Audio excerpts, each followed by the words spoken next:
From the Library of Congress in Washington, D.C.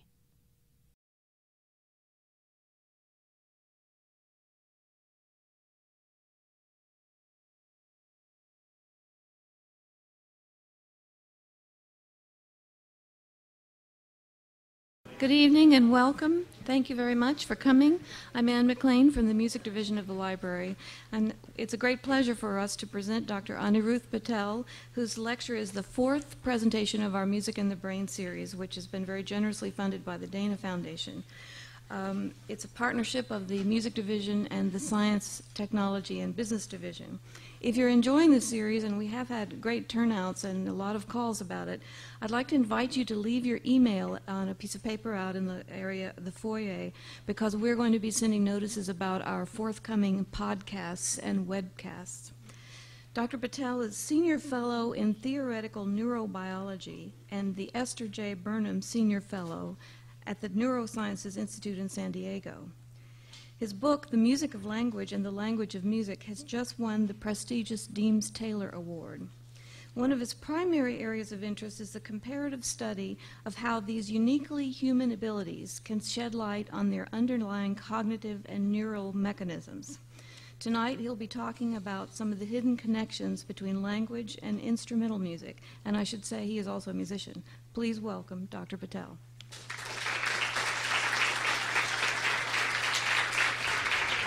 Thank you. Thank you. Can you all hear me? All the way in the back? Yeah? Good. Okay, thank you, Anne, for inviting me to this wonderful series. And thank you all for coming. This is my topic, the relationship between music and language. And let me begin, since we're just a few days post-election. When President-elect Obama accepted the presidency, he asked us to think about what we all share as Americans, despite our many differences. So let me take that question to the species level and ask us to think about what do we all share as humans, despite our many cultural differences around the world. What are the abilities that define us as a species?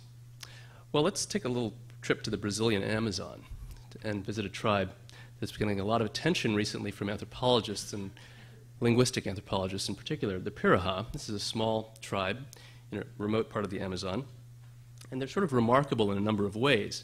They don't have a lot of the things that we normally think of as coming along with human society. They're not that much into stuff. You can see there's a guy standing there with his possessions, a spear in front of a small hut. They're not that into numbers, unlike us. We're all watching the stock market tremulously, but their language doesn't even have concepts for numbers, and they don't really have a concept of counting. They don't do much in the way of visual art. They don't have fixed terms for colors. They don't have any creation myths about where they came from. But they have language, like every human culture, and they have music, and they have lots and lots of music in the form of songs.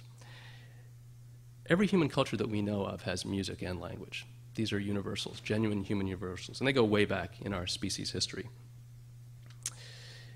So the question of what these two things might have in common has occurred to a lot of people, and it's sort of intuitive. They both involve complex sequences that unfold in time. They're both forms of communication. It's interested philosophers since Plato, going back over 2,000 years. Scientists, including Darwin, who wrote about possible evolutionary links between music and language in his book, The Descent of Man. And artists, including Leonard Bernstein, who gave a set of lectures at Harvard in the 70s about possible connections between the grammar of music and the grammar of language, according to Noam Chomsky's theories. So it's a persistent question, and I think it continues to draw interest from scientists today because there are just some basic, obvious similarities.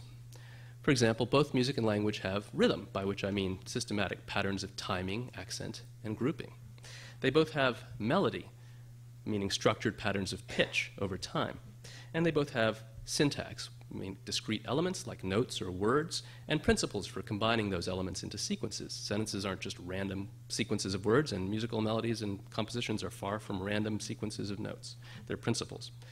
And they both convey emotion or affect using sound. You can tell somebody's emotions from the sound of their voice, and you can get a lot of emotional information about music. Is it conveying happiness or sadness or mixed emotions or what have you? But the devil is in the details. How similar are they really when you put them under a microscope and look at them a little more closely? For example, one very characteristic feature of rhythm in the world's music is some sort of pulse, some sort of regular beat. And people often move their body to that. It's a basis for dance. Language doesn't really have that. Melodies around the world use stable pitch intervals. They have melodies drawn on musical scales. Now, those scales themselves may differ from culture to culture, but the idea of using a set of pitches and moving between them is seen in just about every musical culture, and no language has that. In the terms of grammar and syntax, every human language uses that to convey propositional semantics, to refer to things in the world and make propositions about them, to say who did what to whom and why. And instrumental music can't do that, and that's my focus tonight, is instrumental music. And finally, in the domain of affect, okay, well, you can get some emotional information out of a voice and out of a piece of music, but are those really comparable? Are the emotions we feel when we experience music really anything like the everyday emotions of doing business in life? Are they just happiness and sadness and fear, or are they much more complex musical specific emotions? So there's this tension between similarity and difference, and that is part of what drives this continuing dialogue among many people in many different fields about whether these things have anything in common. So what's new? Well, what's new is empirical work. As part of the explosion of research on music in the brain, in the last 10 years there has been a growing body of empirical work addressing questions between music and language, taking the tools of science to these questions and finding some interesting connections. And I'm going to talk about two tonight that I've called hidden connections, because they're just not that obvious at first glance, and maybe we never would have even found them if we hadn't applied some empirical methods. And the ones I'm going to be focusing on are rhythm and syntax, and how language and music are related in those two ways. So let's start with rhythm. Now, how can we get some purchase on the question of whether rhythm and language and rhythm and music really have anything in common? Well, one way in is to consider some pretty provocative claims that have been floating around in the musicological literature for a while about instrumental music reflecting a composer's native language. Let me give you a quote.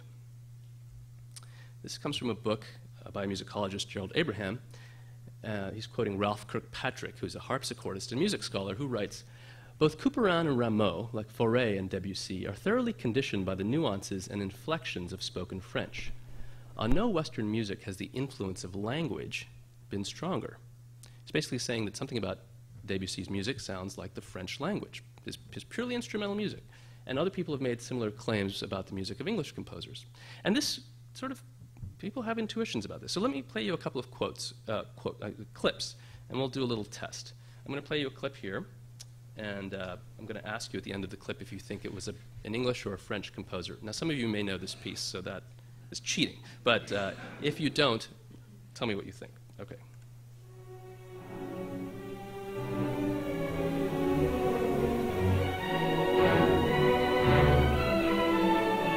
Okay, that's clip one. Now let's do clip two. Sorry. Bring it down. Can you play that one again so we can do that one without the... Oh, that's me. Sorry.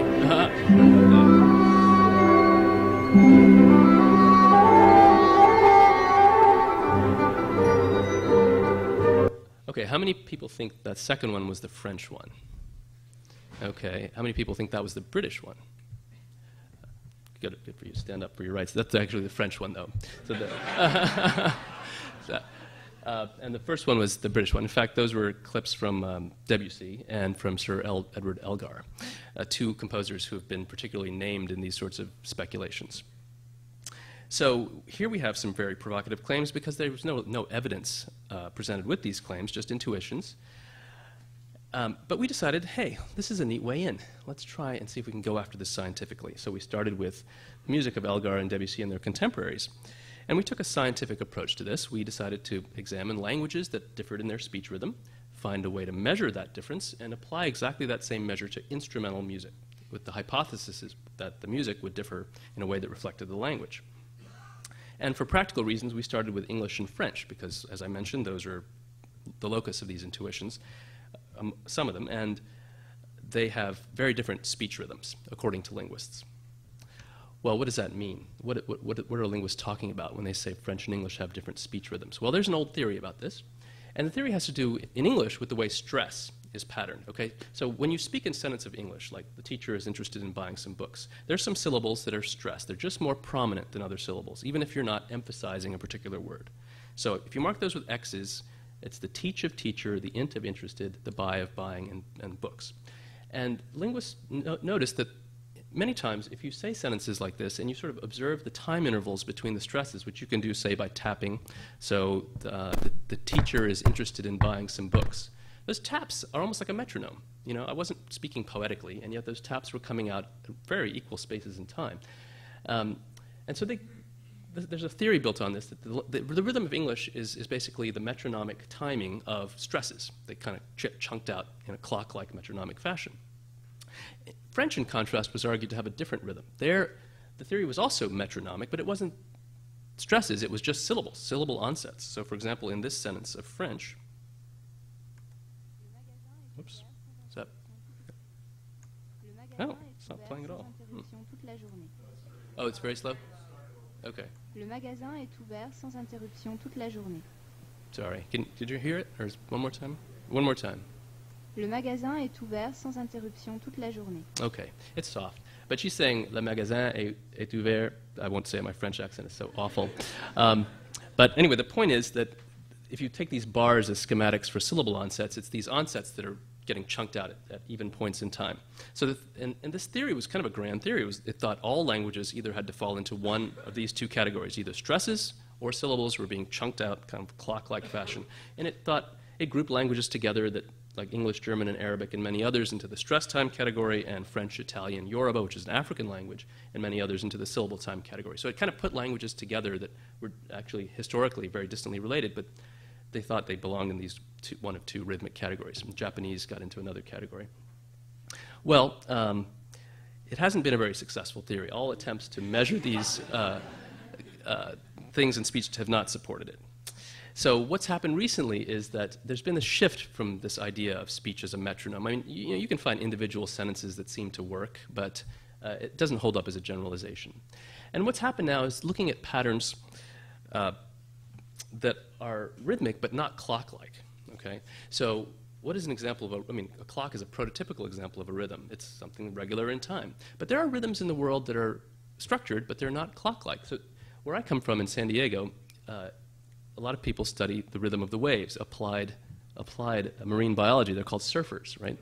And so they care about the rhythm of waves a lot. So let's say you're at a beach with your surfer guru, and he's telling you, look, dude, if you want to understand this beach, you got to ignore the medium-sized waves. If you see a little wave, that's when you start swimming out.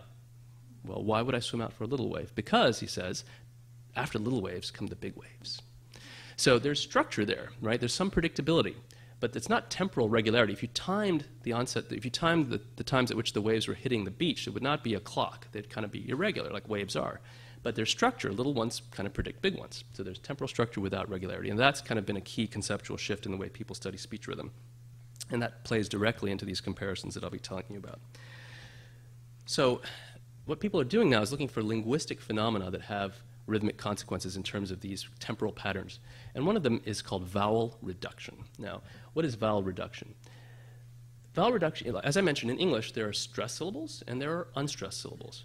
But not all unstressed syllables are created equal. Some have what are called reduced vowels. That is, vowels that just get shortened and turn into kind of this neutral like sound. So take the word misery, okay? Misery has 3 syllables, and the stress is on the first syllable, misery.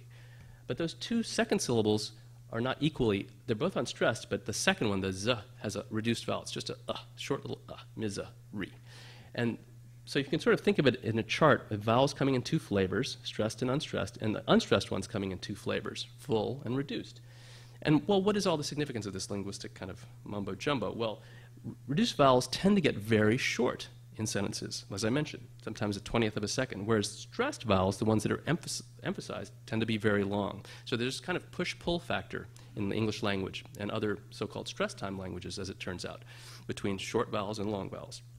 And this was an insight of Rebecca Dower, a linguist, who said, hey, all these languages we've been calling stress-timed actually have very severe vowel reduction. Some of these vowels get very short, others get very long in the stress syllables, and the so-called syllable time languages don't have that as much. Well, so what? I mean, how does that play into rhythm? It plays into rhythm because if you think about it, if you have a sentence where some vowels are very short and some vowels are very long, you're going to get a lot of contrast in duration between successive vowels in a sequence. Let me give you an example. So what I'm going to plot now is a graph, and it's a graph of the durations of the vowels in this sentence of British English. So I'm going to play a sentence here. Finding a job is difficult in the present economic climate. One more time. Finding a job is difficult in the present economic climate. Can you hear all that? You hear that? Okay. So this is the vowel duration of the first vowel, the second vowel, the third vowel. So finding a job is difficult in the present economic climate. And this is a sentence of French with its vowel durations. La reconstruction de la ville a commencé après la mort du roi. One more time. La reconstruction de la ville a commencé après la mort du roi. Okay, now let's look at these graphs. One thing that just jumps out at you is in the English sentence, there's quite a bit of contrast between the durations of vowels. This zigzag pattern, right? A little short thing followed by a long thing, followed by a short thing, for example, here. Now, the French has some of that there, but not nearly as much kind of on average, right? So if you could find some way to quantify this amount of what you might call swing, the contrast between short and long, you might find that this English sentence has more of it than the French sentence. And that's exactly what some linguists have done, and they've cleverly invented a mathematical measure of this duration contrast in sequences, which I'll introduce briefly here. It's got a technical name, the Normalized Pairwise Variability Index, but we'll just use the nickname, the NPVI. And the intuition of it is neat. If this is a sequence of durations, let's say long, short, if you put a sequence of durations into this equation, it generates a high PVI because there's a lot of contrast between neighbors, right? So you've got a long next to a short next to a short next to a long, okay? Take that same set of durations and reorganize it. So now all the longs are next to each other and all the shorts are next to each other.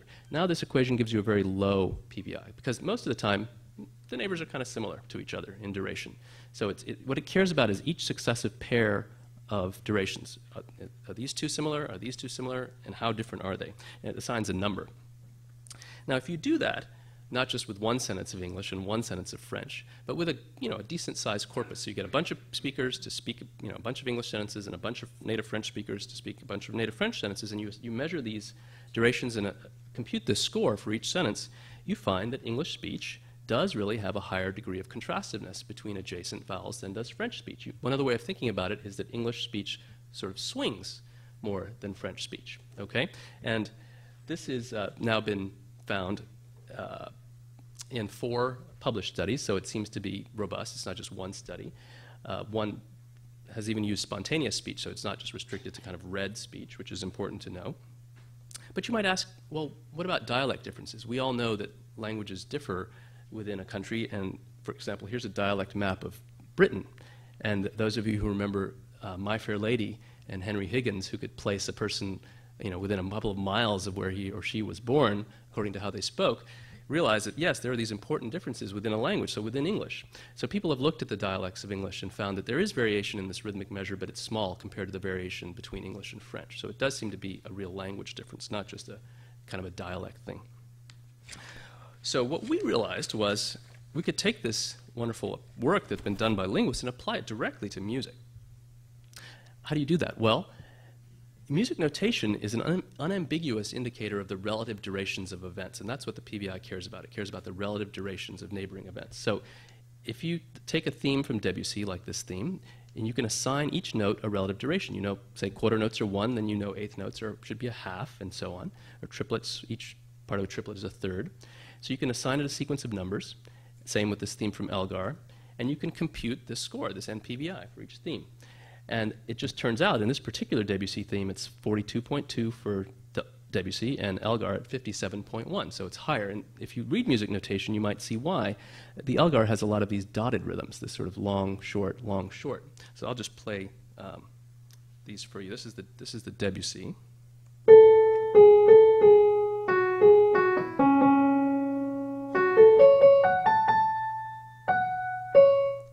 And this is the Elgar.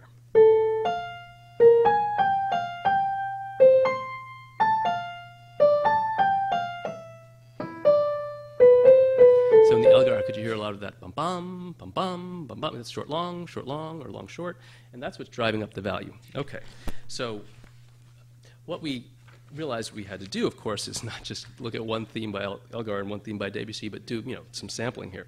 So we decided to look at these turn-of-the-century composers, because those were the ones where people had written about this intuition, and we looked at ones that were born in the 1800s and died in the 1900s, and we used this wonderful resource called a Dictionary of Musical Themes. It's sort of meant to be like a Bartlett's Quotations for music. You can just open it up and look at these themes that composers have written. So we have 6 English composers and 10 French composers, so Elgar, but Delius, Bax, Holst, and others, Debussy, and then Ibert, Millot, Poulenc, Ravel, and so on. And we had about 300 themes total. It was very painstaking work, hand-coding all the durations in these themes. It took a couple of months, but we put them in the equations, hit the button on the computer, held our breath, and just to remind you, this is what the speech data look like, and this is what we found for the music data, one of those wonderful moments in science when it actually works.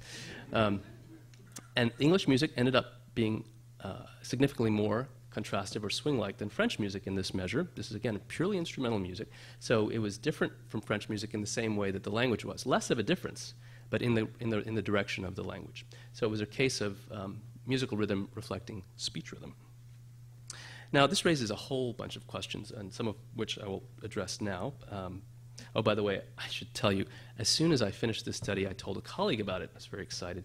And he said, well, I have an electronic version of the Dictionary of Musical Themes. And in 15 minutes, he proceeded to replicate in like 10 times my sample size. And luckily, he was nice enough to wait till I published my stuff, till he published his stuff. So it holds up with much larger sample sizes. Okay, so how do speech patterns enter music, if this is true, this idea that these rhythms are reflecting speech? Well, there's actually a traditional view about this among musicologists. It's what I call the reverse Robin Hood theory. It's that composers steal from the poor and give to the rich. They're taking folk songs and they're putting them into their nice art music compositions.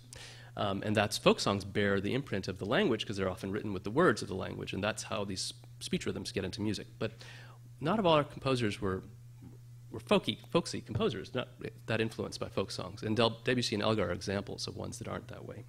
So our theory is more of a cognitive theory. We think it has to do with implicit learning of the rhythms of your native language. Now, that's something that we all do. When you learn your language as a child, you don't just learn the sounds and the words and the syntax, you learn the correct rhythms with which to speak it. And we're very good at identifying non-native speakers, partly based on their rhythm. And this learning begins in infancy. We know infants are actually sensitive to the rhythm of their language and can discriminate it from the rhythms of other languages even before they can speak. So we think that, like all other people in a culture, composers have the rhythm of their language in their ears, and at particular historical times they can draw on that, either implicitly or explicitly, in composing their music. And it's important to note that this is not a prescriptive theory.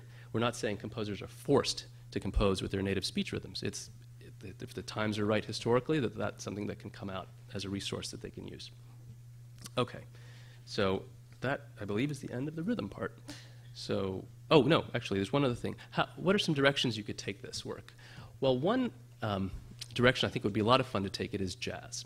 Now, jazz is a little harder to study because you don't have necessarily notation. A lot of it is improvised. So you'd have to actually study real performances and measure durations from recordings, which is a lot more work, something that we're actually doing now with the classical music.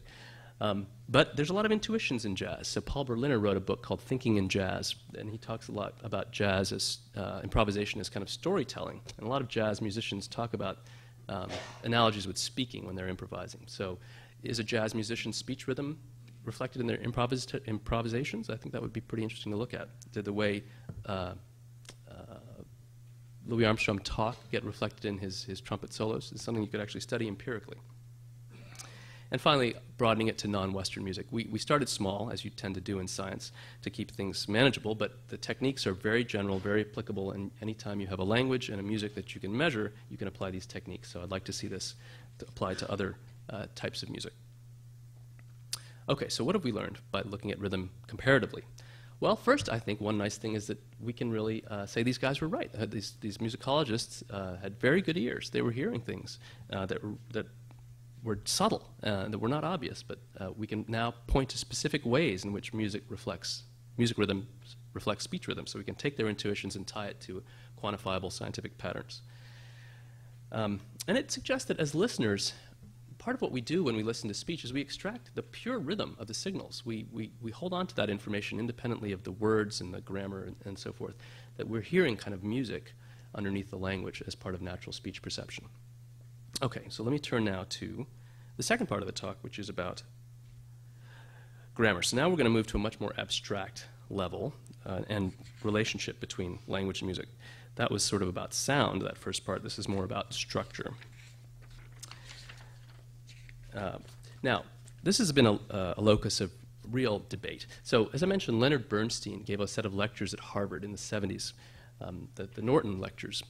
And they were later published as a book, The Unanswered Question. And actually, they're available to view on video, and they're just wonderful. I mean, he is fantastically charismatic. He has amazing musical knowledge, and his structural analyses and comparisons to language, unfortunately, didn't convince anybody. But they were inspiring. And so a theorist and musicologist got together and wrote a book called A Generative Theory of Tonal Music a few years later, which was in some sense a response to Bernstein, but actually dealt with music in a kind of using the formalisms of language grammar. And they took a totally different view. They said, okay, music has a structure, it has a kind of grammar, but don't be fooled into thinking it's anything like language grammar. It's actually very, very different. So there's been this back and forth, and it's continued right up to today. We have sophisticated linguists arguing that there are deep relationships between the structure of music and language, and others saying, no, you're just fooling yourself. Well, languages and music do share some basic similarities as grammatical systems. They do have discrete elements, like we've talked about, the notes of a piano or of its musical scale, chords of a musical key, or words in language. And they have principles of combination. When these things are put into sequences, they're not just strung together randomly, they're principles, and people are sensitive to those principles as listeners. And this results in sequences with a rich hierarchical structure, and that's important. Now, what do I mean by hierarchical structure? Well, take language to begin with. If you're a native speaker, or if you know English, and if I say the sentence, the girl who kissed the boy opened the door, okay? There's a sequence of words in that sentence. The boy opened the door, right? But if you speak English and understand English, you know it's not the boy that opened the door, it's the girl that opened the door. In other words, you don't just interpret language in a left-to-right fashion, kind of interpreting words that are right next to other words as being structurally related. You know, so somehow implicitly, that words are combined into phrases, and phrases are combined into bigger phrases, and you can get relationships like between girl and opened, even though those words are quite distant from each other in the sentence. And linguists draw what are called syntactic trees to illustrate that fact. So even though the word boy and the word opened are just smack next to each other in the sentence, they belong to different parts of the sentence structurally, okay? So this is the hierarchical structure of language. Well, what about music? Well, musical syntax also has discrete elements, as we've talked about, such as tones or chords and principles of combination. And the one I'm going to focus on is called key structure. When you play in a musical key, you select 12 out of, there are 12 possible notes in an octave in Western tonal music. You think about the notes between a C and another C on a piano. There are 12 white and black notes. You typically pick out 7 of those to play on and emphasize, and we all have some implicit knowledge of that. So here's an example of just a little sequence of tones that conforms to a musical key.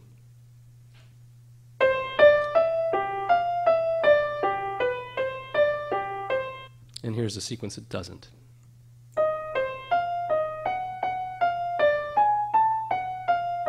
Okay, so what? Well, so what is that when tones conform to a musical key, they take on interesting functions, and they have kind of psychological qualities that they don't have outside of a key context. So let me illustrate. I'm going to play a little melody to you now. At the end of this melody, there'll be a note, and I want you to try and judge. Does that note sound stable, like a logical resting ending point for that melody, or does it sound unstable, like the melody should continue on? Okay.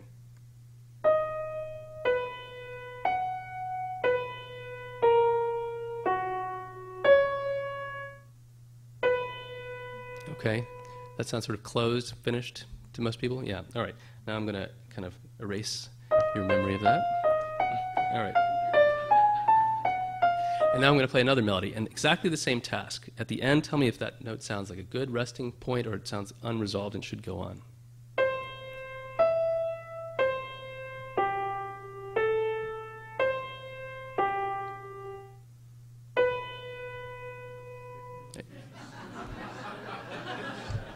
Yeah, that doesn't sound like it ended right. Now let me play you the last note of the first sequence and the last note of the second sequence.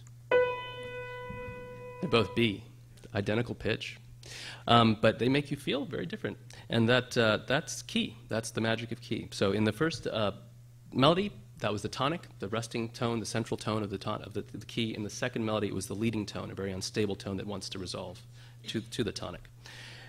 And this kind of tension and resolution business that these tones take on in a key is very much part of the experience of music. Now, musical keys are, aside from having these interesting relationships among tones within a key, they are also organized with respect to each other. So keys that share many pitch classes and chords are considered closely related in musical theory. And this relatedness can be portrayed with a diagram called the circle of fifths, which these are now names of keys, so the key of C, the key of G, the key of D, and how closely or distantly they're related is the distance along the circle. So C and G are closely related keys, C and E are distantly related keys. And the perceived relatedness of keys drops off with distance. Now, this is all very abstract, but actually, as a listener, even if you've had not a single music theory lesson, you know a lot of this stuff implicitly. Let me illustrate. I'm going to play a little chord progression, which I think you'll find sounds sort of prototypical. Can we try that one more time down a little bit so not so buzzy? Okay, and now compare that to this one. Okay, something weird at the end of that one. Well, what was weird? What was weird? What was weird was I put an F chord at the end of a sequence that was in key of E. Okay, they're distant keys. Now that F chord, you play it by itself, out of context. That's a lovely little chord. Nothing wrong with that chord. It's just, it sounded weird because that's not a chord you would go to at the end of a sequence in a key.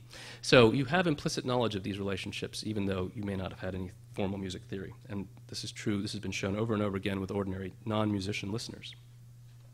Well, the significance of that, it's thought, is that having this kind of rich knowledge of keys actually leads you to perceive musical sequences hierarchically. So if these patterns of tension and resolution, it's thought, are actually nested within each other, sort of like waves. And music theorists have diagrams for this that are sort of like the syntactic diagrams of language. And there's empirical data for this that's been recently published. So when you hear a little fragment, even something as simple as this little piece of a Bach chorale, whoops, can you bring that up? Okay. Okay, try one more time.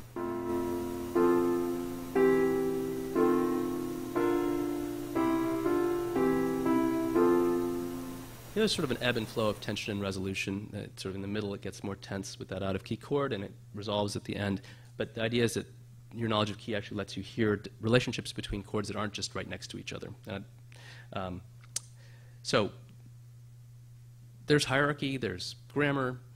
So are they similar, language and music syntax, or are they different? Well, these trees aren't exactly like linguistic structural trees, and so theoretical debate just goes on and on. I mean, there's just enough differences and enough similarities that people keep kind of plugging at this. So, but we can take a kind of a different approach. We can go ahead and look at the brain and see, well, what does it think? You know, what does the brain say about the relationship between grammar and music and language? Because we have some of the tools to be able to do that. And what's kind of interesting is that the brain data itself seems contradictory. So we know, and there's some lovely work, including work by my colleague Isabelle Peretz in Montreal, that there are cases of brain damage that point to the independence of musical and language grammar. So you can have people that have brain damage and they report their music perception has changed seriously. They can no longer perceive out-of-key notes and chords. They don't hear music as having that quality of dissonance and consonance and tension and resolution. And yet they have no language problems. They're not aphasic. The aphasia is language problems after brain damage. And this does seem to indicate that these are different beasts. You know, they're just not related in the brain.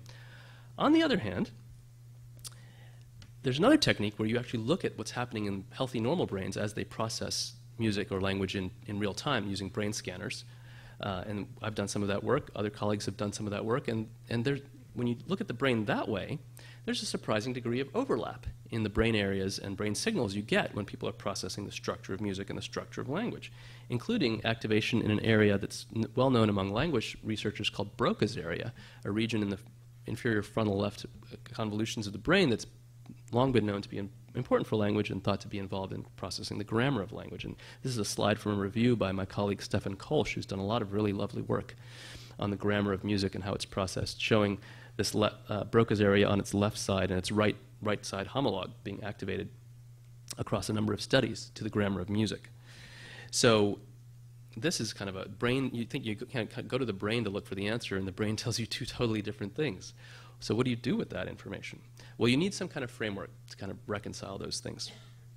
And that's what I've been working on in some recent work. And the framework I've been proposing is something called resource sharing. And the idea of resource sharing is that language and music involve distinct mental elements. So your knowledge of words and their syntactic features, what's a noun, what's a verb, what goes together, what doesn't, that's really language specific. There are no musical analogs of that. Bernstein tried to make musical analogies to nouns and verbs, and it just didn't work. Similarly, your knowledge of musical chords and keys and how those are related is just musical knowledge. It's not linguistic knowledge. It doesn't map onto your knowledge of syntax and language. So they're different kind of ingredients. They're stored differently in the brain. But when you process a sequence, whether it's linguistic or musical, you have to mentally connect elements into a hierarchical structure. And the hypothesis is that this integration, this putting together, this kind of building the links between the elements to build the structures, draws on some common neural resources. So in kind of a cartoon form, the picture is you've got some networks in your brain. L stands for language, M stands for music, that kind of house these elements or representations. And you've got, those are separate, independent, they can be damaged independently. And you've got some other networks in the brain that have the kind of the neural resources to activate those representations during actual processing. And their connections, of course. And how this maps onto the brain is something we're just working out now. So one hypothesis is that these kind of more storage regions are in the back of the brain where auditory information enters, and these resource networks are in the front areas of the brain. But that's something we're working on. What I want to focus on tonight is kind of how do you test such an idea? How would you ever take this into the lab and see if it works? Well, we're testing a prediction of this. If there's shared resources for processing music and processing language, then you predict that, and these resources are limited, you predict that musical syntactic processing should interfere with linguistic syntactic processing because they're competing for shared resources. This is kind of, and to test that, you have to present language and music together. Now, this is sort of the can you walk and chew gum at the same time experiment? You know, yes, you can walk and chew gum because those are probably drawing on very different those are probably using very different parts of your nervous system. Can you drive a car and dial a cell phone at the same time? That's a heck of a lot harder, and maybe that's because they overlap in what they demand of the brain. So how do we test this? Well, it's actually already been tested in several studies, and I'll just be focusing on the last one because it's the newest one. Okay, now, so we're going to use a technique that linguists have developed to measure language processing difficulty, and we're going to compare grammatically and simple and complex sentences using that technique in terms of how hard they are to process. Now, here's the technique. It's called self-paced reading. So you have a participant sitting at a computer, and they're reading sentences, but instead of just reading whole printed sentences, they look at little bits of the sentence, and they're in charge of the timing. So as they push each button like this, they see a little bit more of the sentence. Okay, like this. The scientists confirm the hypothesis. And what you do is you measure how long they spend looking at each little fragment as a measure of how difficult that fragment was to process. Okay. Now, people have no problem with this. They do it happily. And in a sentence like this, if you introduce the word was here, and we don't color it yellow for the subjects, I'm just doing that for your, make it easy. People have a little bit of difficulty processing that word was. Why? Because they tend to interpret the hypothesis as the direct object of confirm. The scientists confirmed the hypothesis and then went and had a beer, as opposed to the scientists confirmed the hypothesis was false. That means the scientists confirmed the hypothesis was false. That's a whole clause. So there's a little bit of syntactic integration difficulty there. That integration difficulty completely disappears if you just add one word to the sentence. If you say confirm that instead of confirmed, okay? The scientists confirmed that, the hypothesis. Now they have no problem because they're expecting a clause to continue, was false, okay? So this is what's called a garden path sentence. It kind of leads you down the garden path to thinking that this is the end of the clause, but actually the next word makes you revise syntactically your hypothesis. Of course, this is all implicit. You're not sitting there saying, I need to revise my syntactic hypothesis. But there's a processing cost, okay? So this has been done in psycholinguistics. Nothing new here, okay? What we did that was different was we added music. So now, we used slightly longer sentences. So here's the scientist wearing thick glasses confirmed or confirmed that. The hypothesis was being studied in his lab. And what we did was add music, and we added a chord sequence.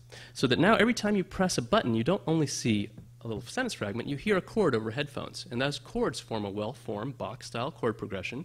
And somewhere in that chord progression, we introduce an out-of-key chord. In fact, right at this critical moment where you, okay, so we're making life hard for you twice, right? Once syntactically in language and simultaneously either giving you an in-key, easy syntactic chord or an out-of-key, difficult syntactic chord to process. And if they're competing for the same resources, we should find that having an out-of-key chord at this critical moment really slows you down and makes you take longer to process that word. That's the prediction. Now, this is a fun task, actually, and the subjects wear these headphones. They're told there's going to be some chords, but they're not relevant. You can ignore them. Just focus on the language, okay? Because we're counting on the brain processing the music automatically, as it tends to do. So let me give you a feeling for what it's like to be in this study. Now, I'm going to play. There'll be sounds for the next several slides as I paste. I'm going to page through some slides. So let's try this. Okay, this will be the example where it's an in-key chord. Oh, that's just a technicality. The out-of-key chords come from distant keys on the circle of fifths. Okay, here we go. Okay, can you turn it up?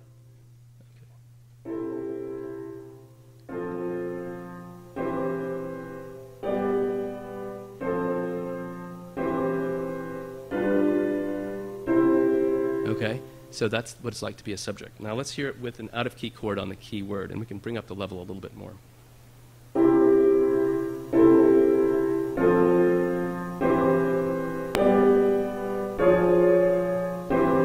Okay. All right, so again, the subjects aren't told to do anything with that information. It's just there in the background. And we measure the reading time to all these little bits of the sentence. So let me show you what we found. Okay, so I'm going to show you the results now. So this is a graph of how long they spent looking at the words, and what I want to focus on is this critical word was, although there'll be data for other words. And what I'm going to plot is the difference between how long they spent looking at the word when it was difficult, when there was no that in the sentence, versus when it was easy, when you put the that in. So it's anything above 0 means they spent longer time looking at that word in the more difficult sentence. So this is what we found. Okay, here's the critical data. When everything was in key, that's the blue line, they slowed down. They spent longer time looking at the word was when it was in the syntactically hard sentence. But if you had a simultaneously out of key chord, that's the red line, you really took a big hit. You slowed down a lot more, spent more time processing that word. Okay, the language processing was slower. So we got the prediction, the predicted interaction. However, there's a bunch of questions about this. Maybe it's, this is nothing about language syntax. It's just you put an out-of-key chord in, you slow people down. Kind of distracts them. So we tried a couple controls for that. One is we tried to put in, we first did sentences where the critical word was not structurally unexpected, but semantically unexpected. So now we're changing the meaning, but not the structure of the sentence. So here is an example. The boss warned the mailman to watch for angry dogs is a nice expected word. Pigs is not a very expected word, and so that would be our experimental word here, when delivering the mail. And again, in key or out of key chord. And what happens there? Do people slow down when they get that weird word, and do they slow down even more when they get a weird chord? Well, here's the data. They slow down when they get the weird word, but there's no statistical difference whether or not you give them an out of key chord. Having that out of key chord doesn't slow them down anymore. Okay, but we haven't. That's nice. So we're saying it's maybe something to do with language grammar, not language meaning. But we haven't really nailed down this distraction thing. Maybe out-of-key chords are just distracting, and somehow that messes up grammar processing more than semantic processing. So to do that, to test that, we did a whole second experiment. We redid our whole experiment, basically, but now instead of changing from an in-key to an out-of-key chord, we went from a piano chord to an organ chord. Okay? So you're going along happily with piano chords, and suddenly you hear this pipe organ on this one chord, and then it goes back to piano chords. And that's quite salient, as you'll see. And the question is, does that also have this interactive effect with the language grammar processing? So let's play this. So I'm going to bring up the volume.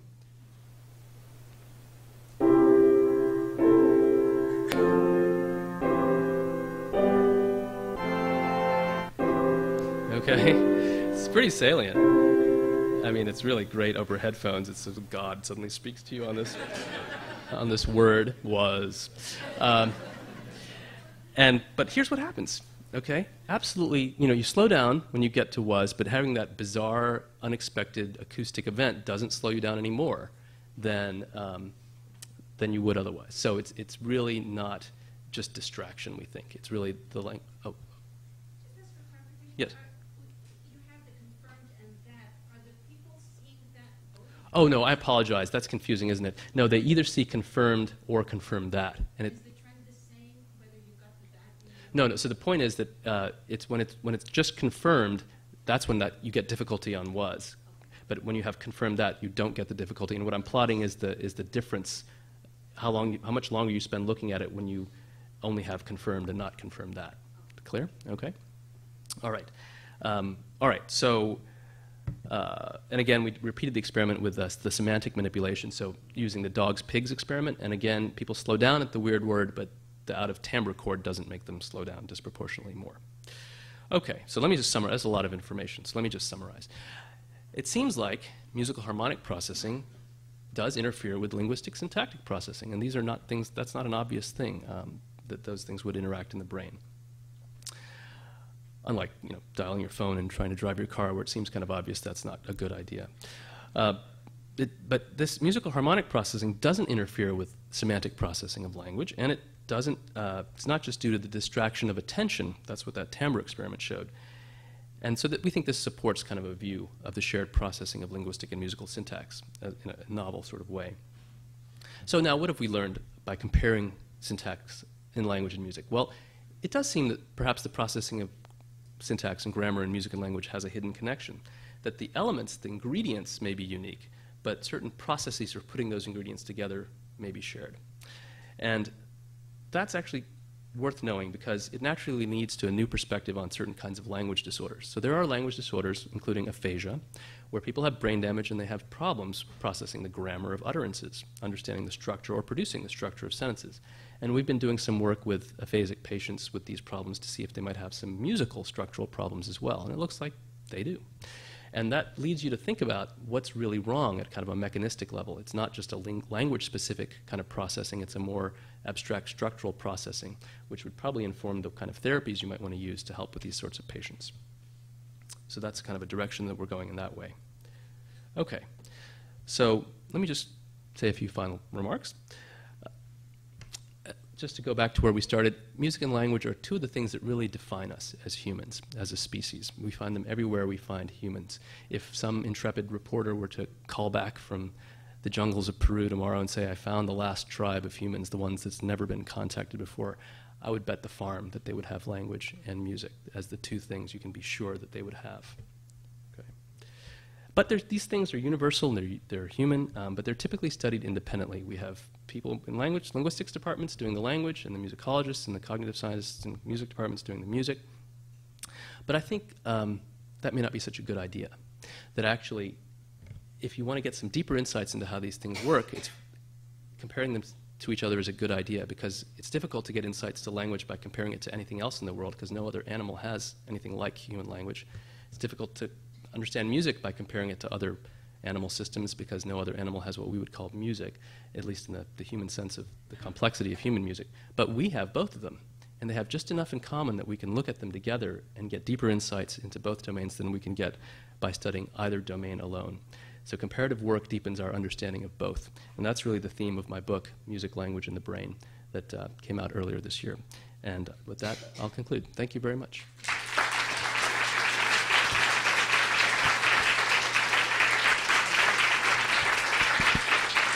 Thank you.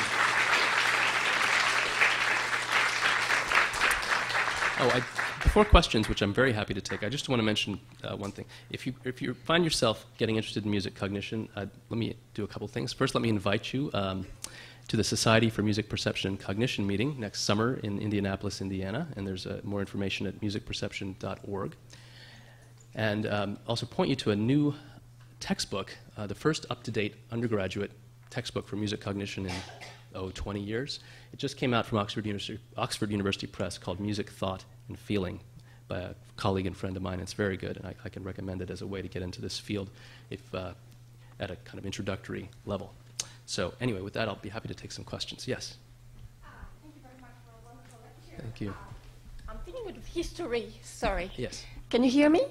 I'm thinking of the history of Western music. And if you think about the music of Bach and Vivaldi, you think of them first as being Baroque composers rather than German composer or Italian composer. Yes. Is the influence of language present in the music, or did at some stage something happened in the rules of music which freed themselves so that the influence of language became apparent? That's a very, very good question. And actually, we have done a little work on that because we were intrigued by German music. German language is a stress time language, so it has a high PVI, a high contrastiveness score. But the music, we found, has a surprisingly low contrastiveness score when we looked at it just as kind of an average. And then we said, well, maybe we should look at this historically. And so we actually have a study where we looked at the PVI of composers starting with Bach and ending with Wagner, basically. And we found a huge trend for PVI to increase over historical time. So in Bach's time, in the Baroque era, it was very low contrastiveness, maybe perhaps the influence of Italian music was so important back then. And then as you get into the classical and Romantic era, it becomes more and more kind of contrastive and reflective of the language. And that's kind of interesting, that, you could spin stories around that about finding the true German identity or whatever in music. But I should just point out that also Wagner is a huge outlier. He's the king of German NPVI in terms of his music. It's amazing. It's way out there on the graph. Yeah. Yes? Mm-hmm. Have you looked at, compared students who study and listen to music and the different kinds of music they listen to and their grade point averages? No, I haven't done that. There's interest in music and intelligence, but I haven't worked on that. I'm sorry, you had one first, so go ahead. Yeah. Oh, actually, I'll get back to you. Yeah, go ahead. There have been some instances where people have had strokes and they've been able to sing but not speak. Oh, yes, that's very interesting. Do you want to comment about that? Yeah, so there's this has been observed for a long time, that sometimes people who have certain types of strokes, they become very non-fluent, but if you ask them to sing a familiar song, they can get it out pretty fluently. And that's actually the basis for a therapy called melodic intonation therapy, where they try and get the patient to speak in a kind of heightened musical way to get the word fluency working again. And I have a colleague in Boston, Gottfried Schlag, who's working on that and showing that it works in certain cases at improving fluency, and perhaps because it's recruiting some regions of the brain that are involved in singing generally, and somehow getting them to bootstrap some of the verbal production areas that are having trouble with fluency. It's really interesting work. Now, yes? Sorry. So when you were playing the two segments in different keys ending with the B, yes, that sounded like it concluded or not on the tonic, yes, the thing that first popped into mind was a comparison with optical illusions, where you have lines, and if you have the arrows pointing in on top of a line versus out, the same length of line looks longer to the perceiver. Oh, that's interesting. And to conflate, since you mentioned Christoph Koch, I think he's done a lot with visual analysis, and I'm wondering whether there's any correlation between oral perceptions and visual perceptions, or fooling the eye and fooling the ear. Yeah, do you know the work of Diana Deutsch at UCSD? She's a music psychologist who has this wonderful CD of musical illusions that you can buy.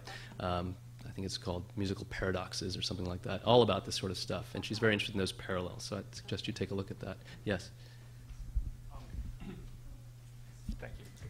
Your last point about the interference of language and about music. The interference, right, yes. Yeah. So we often have this experience of listening to music while trying to read. Yes. Okay. Now, in the reading, there's also the difference between maybe it's pattern recognition and deriving meaning from just looking at it, rather than silent reading. Right. So your experiment should be able to say something about that, right?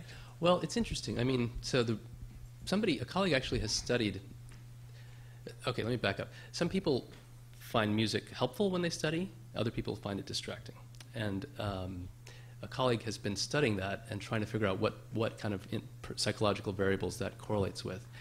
But that is more of a kind of a global effect of music on your attention, I think, whereas what we were trying to look at was very point-like, specific kind of zaps from music. Yeah. Yeah. Uh-huh. Oh, if you're reading, actively speaking the words, as opposed to just silent reading. Yeah, but, well, they were reading. That was a reading experiment. Maybe I'm missing your point. I'm sorry. Ask me after. Yes? Well, a couple of things. Thank you. As a musicologist without access to experimental capabilities, a couple of things that have occurred to me that might offer some areas of interest. You spoke about jazz briefly, and being a fluent speaker of both English and American, I have found that there is, in fact, because the harmonic structures are very similar in many cases to the common practice period, the differences are purely rhythmic and seem to correspond to some degree between the difference between the way that English and American are actually spoken. That's interesting. Which follows through on determining how non-English speakers do at interpreting jazz, and whether their acquisition of English aids in that. Influences the way they play music. Particularly as there is a whole school of European jazz performance. The other thing along those lines, when I was teaching in India, Bombay University, there's considerable interest between the contrast between Hindustani and Carnatic music and its relationship with the different languages involved there, which is very dramatic. That's a good idea. I should study that. Yes? Does this apply to Chinese? Does what apply to Chinese? The music reflecting the language? Nobody knows. I mean, the Chinese has a rich instrumental musical tradition, and so it would be great to compare that, say, to Thai music, because Thai and Chinese have very different linguistic PVI values. So you could look at the values, at the music in that way. But, sorry, did you have a question? Yes. Yes, you have an NPVI chart where you put the music and the language together, but the music was closer than the language. Right. The difference between what is it? You did not explain why the music was closer than the language. Yeah, no, that's a good question. There's a lot of variability between composers. I mean, composers are all individual artists. They each have a distinctive way of composing, and they don't all line up within a culture. So that average plot just shows you the average across all the composers. If you go look at the original paper, you'll see a lot of variation among the composers. Some of them are closer to the actual language value, and some are further away. But yet they're still bordered in the same way. In other words, I'd have to go back and look. The language is still the outlier, and the music I is still within it. think that might be true. But of course, when you compose music, you've got all sorts of other things to think about besides your native language, all the metrical structure, and all the other stuff. So, it's an influence. It's not that it's just a kind of total reflection. Yeah. And somebody from this side, yes. Yes, I was wondering if you looked at non-native speakers. So if you had a native French speaker speaking English, would he speak English with an MPVI closer to that of French? Yes, he does. That's been done. That's a great question. But yeah, it's turning out to be a useful way to quantify accent using that measure. Right behind you? Can I go back to my husband is in the dementia Alzheimer's ward, and I have watched for a year and a half this incredible thing where everybody can sing all the songs from the Little Yellow Songbook from 50 years ago. Wow. As long as the music plays. They have all the words, even if they can't make a sentence themselves. The minute the music stops and the person says, "What have we sung?" They don't know, unless she hums a little bit. And then they can say the words again. What in your system? I figure that words must be hooked onto music very early. In songs, yes, in songs, words and music are very tightly integrated in the brain. That's true. And that my children will have to be listening to the Beatles. That's not a bad thing, is it? Yeah, but have you seen Oliver Sacks's book, Musicophilia? Yeah, it's really wonderful about music and Alzheimer's. Yes? I had a son who had a brain tumor and was operated and was amnesic for a long time. And he had problems remembering what he read. But he had no problems remembering songs. All the songs, all the songs he had heard, the Beatles, the countries, or whatever, he knew all the words. If you ask him today what he had read yesterday, he couldn't have told you. Interesting. So there are a lot of people who are stressing the fact that for disabled person to learn, if you can take the learning material and make it rhythmic or musical, it would help them retain the words. Yeah, I don't think it's an accident that all the ancient epics and ballads are all sung. The Gita, the Odyssey, these are all chanted and sung. I mean, that's... Now I have to ask you another question. I read a lot and I listen to music a lot. But if I'm involved, and I have music in my house practically all the time. But if I'm very involved in what I'm reading, I don't hear the music anymore. And if I want to listen to Mahler, which is my favorite composer, I cannot read. So I guess that what you were talking, that there are regions that share, must also reflect in the way you react and you get involved in music or speech, even if it's only reading. Yeah, I mean, we're looking at this kind of laboratory circumstances where I think in real life you can get very absorbed in one or the other. Uh-oh. I've got time for one more. I've got time for one more question. Sorry. Yes, go ahead.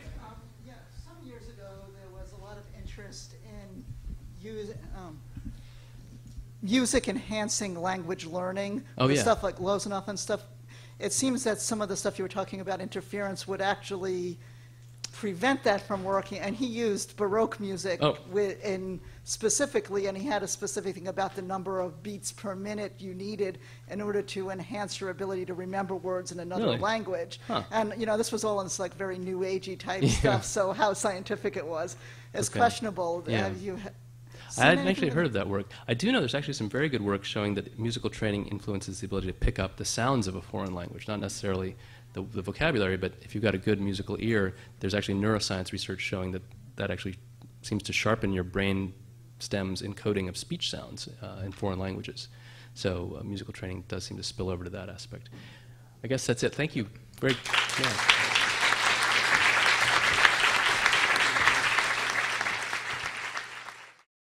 This has been a presentation of the Library of Congress.